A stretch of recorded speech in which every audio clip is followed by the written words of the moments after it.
جنرال موبین له زندان آزاد شو. وایي د خپلې کورنۍ لپاره نور رسنیز فعالیت نه کوم.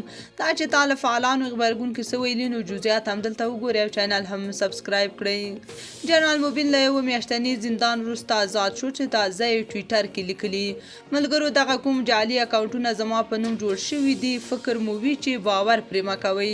زه نور له هر څه لاس په سر شوم. زما په نوم اکاونټونه مه جوړوئ. خیر دی، عذر درته کوم، زارۍ د الله په خاطر داسې مه کوئ. ماته مشکلات نور هم مه ډیروئ. زه خپل ټول رسنیز ادرسونه ختموم، خو یوه ځواني تاسو هم راسره وکړئ چې زما په نوم جوړ شوي ټول ادرسونه ختم کړئ. زما د موجانې او فامیل په خاطر د الله رضا لپاره ټول ادرسونه ختم کړئ. د نوموړي یادې څرګندونې د طالب فعالانو بېلابېل غبرګونونو سره مخ شوي چې یو شمېر یې دلته تاسو سره شریکوو. مزمل کریمي لیکلي: جنرال صاحب موبین په بې عزتۍ سره ونیول شو، زنداني شو، اوس دا دی بیرته خوشي شو. هیڅوک نه پوهېږي چې ولې ونیول شو او څنګه بیرته خوشي شو. آیا په دې ترتیب نیول او خوشي کول د مخالفینو هغه ادعا نه ثابتوي چې وایي جنرال صاحب په پنجاب د نیوکو له امله بار بار نیول کیږي؟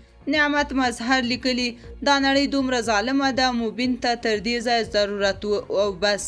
اوس چې ضرورت رفع شو، دومره مجبور کړل شو چې خپل اکاونټ څخه نورو ته خواست کوي چې زما په نوم اکاونټونه خراب کړئ. ولا زړه مې پرې بد شو، که څه هم ډیره تیره ژبه ورسره وه، زموږ ډیر افغانان پرې ظاهر کړل.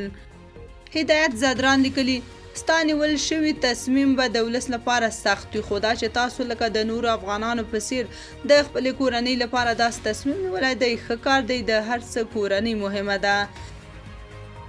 سیر احمد لیکلي: دا پوسټ د جنرال صاحب له ادرسه هغو کړی چې د موبایل ورسره دی، مقصد خاینونو. ماریا لیکلي: ښه شوی، په خیر آزاد شوی. تاسو هم نور احتیاط کوئ، داسې لیکنې مه کوئ چې د پاکستان یا ایران سترګې راواوړي. تاسو خو د طالب او مسؤل کس په نوم هغوی پیژنئ، کاش چا نه پیژندی. دغه ټویټ مو هم له ګیلو ډک دی. تاسو په دې اړه څه نظر لرئ؟ کومنټ کې شریک او چینل هم سبسکرایب کړئ.